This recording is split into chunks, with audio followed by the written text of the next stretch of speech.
시청자 여러분 안녕하십니까? 이영풍 TV입니다. 민주당 지금 주변에서 어이없는 지금 계엄령 괴담이 흘러나오고 있습니다. 지금 민주당이 사실 지난 1년간 후쿠시마 방사능 오염 처리수 가지고 1년 동안 그 괴담 정치를 했지 않습니까? 그 전에는 또 경북 성주에 있는 사드 기지에서 전자파 나온다고 내 몸이 튀겨질 것 같아, 이런 또 말도 안 되는 전자파 괴담을 가지고 또 한 몇 년간 우려 먹었죠. 근데 이제 그 후쿠시마 방사능 오염 처리수도 쉽게 이야기하면 약발이 떨어지고 이제 드디어 계엄령 괴담까지 등장했습니다. 이 계엄령 괴담은 첫 번째 제기한 사람이 김민석 수석 최고위원입니다. 민주당에. 이번에 그 민주당 전당대회에서 거의 뭐 5등 안에 들지 못할 뻔했는데 이재명이 불러서 이재명 TV에 출연을 시키고 명심이 바로 여기에 있다 이렇게 지목을 하니까 개딸 세력들이 득달같이 달라붙어서 당선권에 밀어붙인 거죠. 수석 최고위원이 됐습니다. 근데 김민석이라는 자가 최고위원 회의에서 윤석열 정권이 지금 계엄령을 준비하고 있다, 이러이러하다, 그런데 이런 근거 있는 확신이 든다, 이렇게 이야기했거든요. 언론에서 그럼 그 근거가 뭐냐, 이렇게 그 근거를 말하지 못하고 있습니다. 그런데 김민석은 지금 국회 안에서 원내에서 윤석열 정권의 계엄령 괴담을 퍼뜨리고 있고, 자기의 친형인 김민웅은 밖에 나가서 아스팔트에서 그 괴담을 퍼뜨리고 있습니다. 지금 촛불행동 공동대표 중 한 명인데요. 촛불행동 촛불행동이라는 단체가 권오혁이라는 자가 국가보안법 위반 전력이 있습니다. 이 자가 국회가 윤석열 정권 탄핵을 위한 탄핵소추안을 발의하라는 국민청원을 낸 단체입니다. 140만 명이 거기에 서명했어요. 그래서 촛불행동이라는 그 집회가 계속 벌어지고 있죠. 매주 주말마다. 그 자리에서 윤석열 정권을 탄핵해야 된다라고 공공연하게 지금 이야기가 나오고 있습니다. 거기에서도 언급되는 것이 윤석열 정권이 계엄령을 선포할 수도 있다, 뭐 이런 괴담을 흘리고 있는 거죠. 참 어이없는 일입니다. 지금 21세기 대한민국 정치권에서 이런 게 가능할까, 이런 생각이 들 정도로. 그런데 더구나 이재명 당대표가 지난달 29일 워크숍에서 무슨 소리를 했냐면요, 이 뉴데일리 보도를 보면은 윤석열 대통령이 지금까지 국정 운영 행태를 보면 충분히 가능한 시나리오인데, 윤석열 대통령이 계엄을 선포하면 이를 해제시키기 위해서 국회 밖에서 전자투표를 할 수 있게 준비해야 한다, 이런 이야기를 강조를 했다고 해요.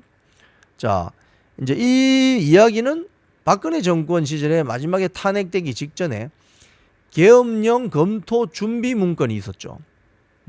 그걸 예로 들면서 계엄령이 선포되면 사실 이제 헌법 77조에 87년 헌법 체제 이후로 이제 내용이 수정 변경된 것인데, 헌법 77조에 대통령이 계엄령을 선포하더라도 선포하는 순간 국회에 통고를 해야 되고, 국회의원 151명 이상이 반대하면 바로 계엄령은 해제하게 되어 있습니다.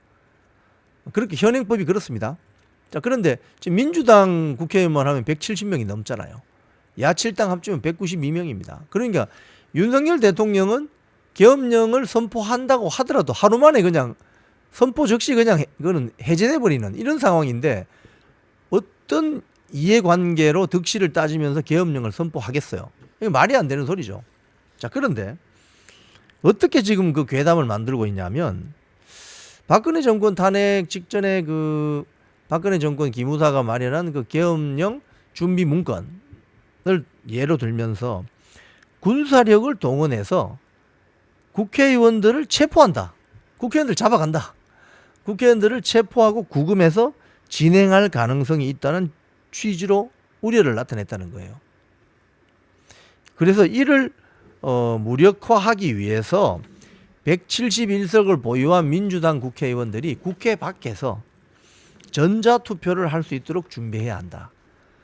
즉 국회 안에 못 들어가게 할 거니까 그 밖에 나와서라도 전자투표를 해서 헌법 77조가 규정한 부여하고 있는 계엄령 해제 권한을 지켜야 된다. 자, 여기 보도도 보면 헌법 제77조에 따르면 계엄령은 전시 또는 사변이나 이에 준하는 국가 비상 사태에서 질서 유지가 필요할 때 대통령이 군대를 동원해서 치안 사법권을 유지하는 조치인데 국회 제적 의원 과반 찬성으로 계엄의 해제를 요구할 경우 대통령은 계엄령을 해제해야 한다. 이렇게 돼 있습니다. 그러니까 지금 야7당 의석수가 192석인데 윤석열 대통령이 계엄을 선포할 이유가 없는 거예요. 선포하는 순간 바로 해제돼 버리는데. 근데 이런 어떤 괴담을 만들어낸다는 거예요. 그래서 이재명 대표는 모두 발언해서 이런 이야기를 또 했다고 해요. 최근 계엄 이야기가 자꾸 나온다. 종전에 만들었던 계엄 그 안 준비 문건을 보니까 계엄 해제를 국회가 요구하는 것을 막기 위해서 국회의원들을 계엄 선포와 동시에 체포 구금하겠다는 계획을 꾸몄다는 이야기도 있다. 이는 완벽한 독재 국가다. 이렇게 궤변을 늘어놓는다는 거예요. 이 궤변입니다. 그래서 여기에 대해서 대통령실이 직접 입장을 밝혔어요. 황당하다고. 대통령실 고위 관계자 말입니다. 계엄령을 설사 하더라도 국회에서 바로 해제가 되는데 이 말이 안 되는 논리다. 지금 국회 구조를 보면 계엄령을 대통령이 선포하더라도 바로 해제될 게 뻔하고 엄청난 역풍을 맞을 텐데 왜 하겠는가? 상식적이지 않다. 그런데 민주당은 이 계엄령 괴담에 대한 근거는 제시하지 않고 있다는 겁니다. 자, 이재명 당대표까지 나서서 이 계엄령 괴담을 늘어놓는 이유가 뭘까요, 대체? 크게 보면 투 트랙이죠. 하나는 10월 중순에 이재명 본인에 대한 사법 리스크가 아주 극대화될 때, 즉 위증교사 사건, 공직선거법 사건이 당선 취소형, 이재명 국회의원 당선 취소형이 나올 경우 그럼 어떻게 됩니까? 본인의 당선 취소도 물론이지만 향후 5년간 피선거권이 제한되어서 3년 뒤에 대선에 출마할 수가 없게 됩니다. 또 지난 총선 때 민주당이 국고보조금으로 지원받았던 430억 원을 내놓아야 됩니다. 한마디로 이거 파산되는 겁니다. 한마디로. 그렇기 때문에 어쨌든 간에 이 계엄령 괴담을 계속 퍼뜨려서 전국을 혼란하게 만들고자 하는 그 어떤 정치적인 이해관계가 있는 거죠. 또 밖에서는 계엄령 괴담을 퍼뜨려서 김민석이 안에서 떠들면 김민석 형이라는 자는 밖에서 떠든다고 제가 말씀드렸죠. 밖에서 이런 걸 일반 대중에게 마구 퍼뜨려서 마치 계엄령이 선포되고 국회의원들은 잡혀가는 그야말로 40-50년 전에 권위주의 정권 시절에 벌어졌던 일이 다시 일어날 것처럼 호도하는, 사실을 호도하는, 그래서 대중들을 광장으로 몰려들게 하려는, 그래서 윤석열 정권을 탄핵시키려는 그런 정치적인 의도가 다분히 깔려 있는 거죠. 그렇기 때문에 이건 처음부터 말도 안 되는 황당한 논리이자 궤변이고 결국은 이재명 사법 리스크를 최소화하고 윤석열 정권을 그 사이에 힘을 빼서 탄핵시키고자 하는 민주당의 어처구니 없는 어떤 정치 공세에 불과하다는 평가가 나오는 것입니다. 지금까지 이영풍TV였습니다.